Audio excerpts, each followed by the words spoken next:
la route et la ville. Pourquoi les profs se fâchent quand vous mettez ce signe implique au lieu de donc? Cette vidéo va faire partie de la playlist Conseils généraux pour s'améliorer en mathématiques.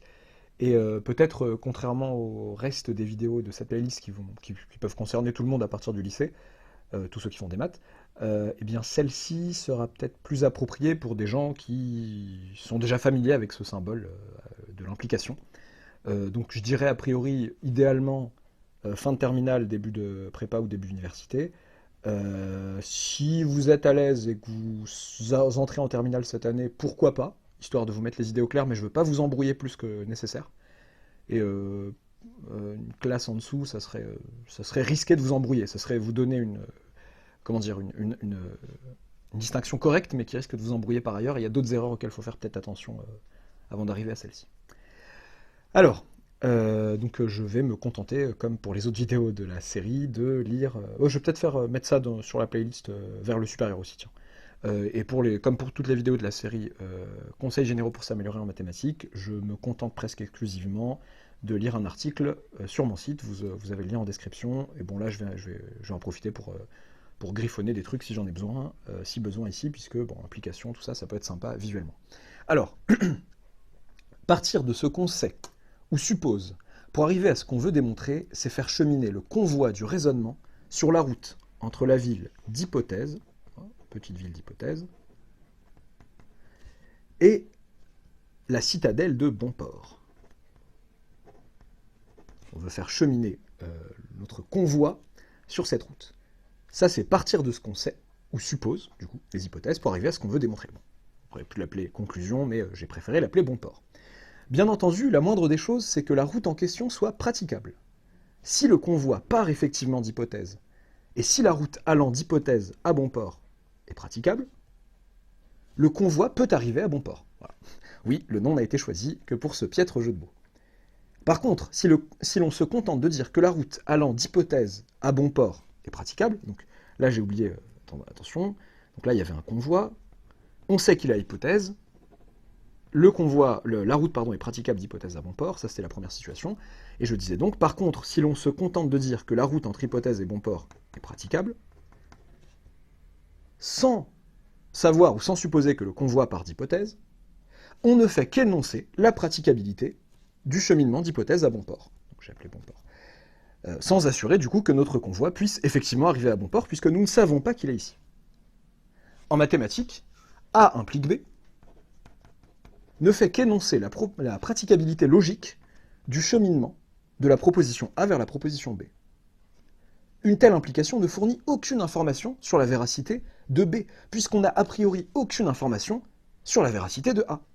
Si A, alors B, rien de plus. Voilà ce que dit A implique B.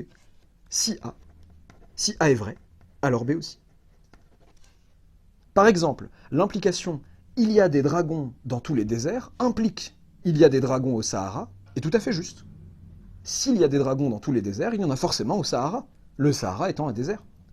L'implication ne se pose aucunement la question de l'existence effective de dragons dans tous les déserts, ni de dragons au Sahara. La différence que je veux mettre en relief n'est pas celle entre implication et équivalence. Attention, je ne suis pas en train de parler de la différence entre ça et ça. Différence qui, au demeurant, est relativement simple à comprendre.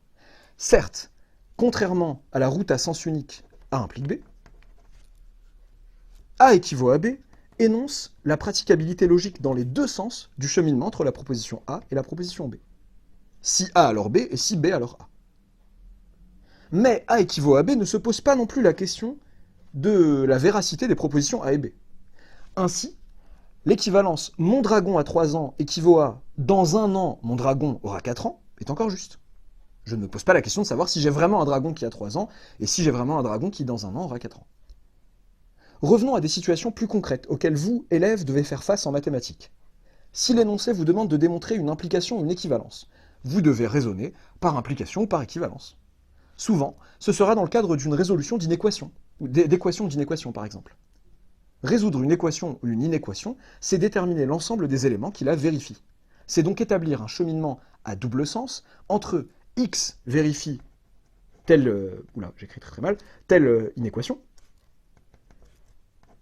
telle équation, telle équation. Je dis inéquation parce que j'ai noté dans l'article inéquation, donc j'aurais dû dire équation ou inéquation. X vérifie telle équation ou telle inéquation, équivaut à, en fait, X appartient à un tel ensemble qui est l'ensemble des solutions que l'on doit déterminer. Donc c'est l'équivalence, c'est en raisonnant par équivalence qu'on arrive à déterminer l'ensemble des solutions en général.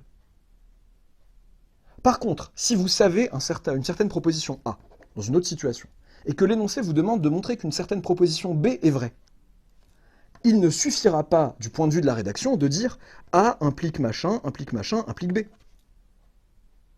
Eh ben non, vous serez alors contenté d'énoncer la praticabilité d'une route de la ville A vers la ville B, sans avoir rappelé que votre convoi était effectivement en A, et qu'il pouvait donc arriver à B. Deux types de bonne rédaction s'offrent à vous pour répondre à une telle question. Premièrement, nous savons A, dire que nous savons A, expliciter le fait que nous connaissons A, que nous savons que A est vrai, quoi. Or, A implique, on arrive à montrer que A implique machin, et on arrive à montrer que ça implique B. Nous pouvons en conclure B. Nous savons et nous pouvons en conclure, bien sûr, on peut utiliser d'autres formulations, mais une manière de dire « je sais que A est vrai », à la fin, je peux en conclure que B est vrai. Première manière. Deuxième manière de procéder, nous savons A, et au lieu de s'embêter avec des implications, eh bien, utiliser des connecteurs logiques en français. Donc, machin, puis, blabla, il s'ensuit que, blablabla. Par suite, certains aiment bien dire par suite, machin. Et enfin, d'où. Bon, je sais que beaucoup de profs n'aiment pas d'où, mais moi je trouve pas ça mauvais, d'où. Faut pas en abuser, d'où, mais bon, c'est pas trop mal. Enfin, voilà. B est vrai. Et enfin, ou alors, enfin, pour être plus cérémonieux, nous pouvons en conclure B. Rédaction, entre guillemets, en français. Alors, excédé par une utilisation abusive des connecteurs logiques, bon nombre d'enseignants préconisent l'emploi de cette deuxième manière, lorsqu'il s'agit de démontrer effectivement une proposition. Et je les comprends. Au lycée, tous ne font pas la remarque. De peur de perdre des élèves... tous ne font pas la remarque de peur de perdre les élèves dans des considérations pouvant s'avérer secondaires. Secondaire au vu de quoi? Au vu de la relative simplicité de ce qu'on leur demande de faire. Bon, si vous êtes en terminale ou au lycée et que vous entendez ça, bon, ne vous offusquez pas, mais c'est relativement simple par rapport à ce qui vous attend. Et au vu aussi, ce que je n'ai pas écrit dans l'article, au vu aussi d'autres erreurs graves. Bon, je dis pas que ce non-sens, que cette confusion entre implique et donc n'est pas grave, mais je dis qu'il y a d'autres erreurs vraiment graves sur lesquelles on fait attention au lycée, et donc on n'a pas forcément envie d'embrouiller les élèves. Ces profs décident alors, bon gré mal gré, de tolérer ce genre de maladresse de la part de leurs protégés. Mais lorsque ces élèves arrivent à l'université, et surtout en prépa, ils se rendent vite compte que la tolérance a laissé place à la froide implacabilité. Mieux vaut donc les prévenir le plus tôt possible, tout en continuant à corriger leur maladresse avec une bienveillance relative. J'en oublie une petite phrase de fin, n'oubliez pas d'aimer, de liker cette vidéo, de la partager, de vous abonner à la chaîne si ce n'est pas déjà fait, et à très bientôt pour une nouvelle vidéo.